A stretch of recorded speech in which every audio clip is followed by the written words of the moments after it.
ఆచి చికెన్ మసాలా. మహాశివరాత్రి సందర్భంగా 1000 స్తంభాల ఆలయంలో వరంగల్ పశ్చిమ ఎమ్మెల్యే నాయని రాజేందర్ రెడ్డి ప్రత్యేక పూజలు నిర్వహించారు.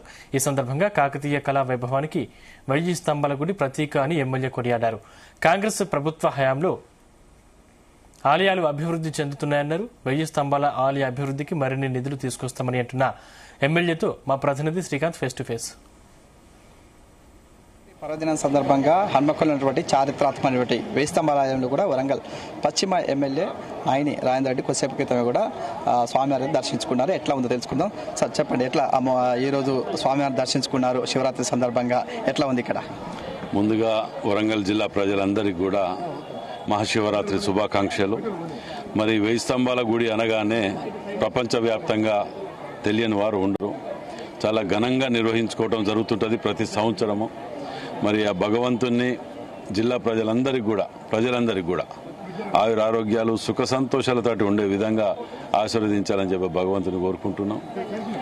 మరి ప్రత్యేకంగా 1000 స్తంభాల గుడి అనగానే ఒక చరిత్ర ఉన్నది. కాకతీయ డైనాసిటీకి సంబంధించినటువంటిది.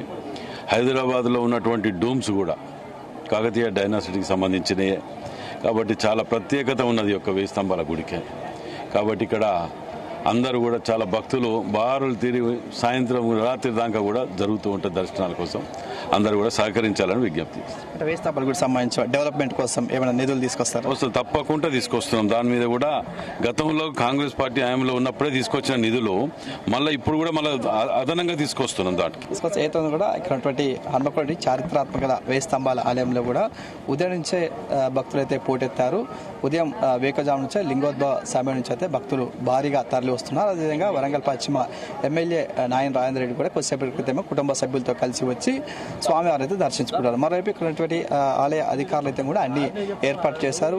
భారీగా అంటే క్యూ లైన్స్ ఇక్కడ ఏర్పాటు చేయడం, అదేవిధంగా ఎలాంటి ఇబ్బందులు తలెత్తకుండా ఇక్కడ క్యూ లైన్స్ లో కూడా సల్వ పందిర్లను అయితే ఏర్పాటు చేశారు. వచ్చినటువంటి భక్తులు నేరుగా వచ్చి స్వామివారిని దర్శించుకున్న తర్వాతకి వెళ్లేందుకైతే కూడా అన్ని ఏర్పాట్లు చేస్తున్నటువంటి పరిస్థితి కనిపిస్తుంది. మరోవైపు ఇక్కడ ఒక ప్రత్యేకమైన క్యూ లైన్స్ తో పాటు ఇక్కడ విఐపీల తాకిడి కూడా పెరిగే అవకాశం ఉంటుంది. ఎందుకంటే 1000 స్తంభాల ఆలయం అంటేనే కూడా ఎంతో చారిత్రాత్మకమైనటువంటి ప్రదేశం కాబట్టి కంపల్సరీ ఇక్కడికి రావాలి, స్వామివారిని దర్శించుకోవాలి. శివరాత్రి సందర్భంగా అదేవిధంగా ఉపవాసం దీక్షలు చేసేవారు కూడా ఇక్కడ ప్రత్యేకమైనటువంటి ఏర్పాట్లు చేస్తారు. అదేవిధంగా సాయంత్రం నైట్ సమయంలో కూడా స్వామివారికి సంబంధించిన కళ్యాణాన్ని కూడా ఏర్పాటు చేస్తారు. దానికి సంబంధించిన ఒక ప్రత్యేకమైనటువంటి టోకెన్లు కూడా జారీ చేస్తున్నారని పరిస్థితి కనిపిస్తుంది. కెమెరామెన్ వేణుతో శ్రీకాంత్, జీ తెలుగు న్యూస్.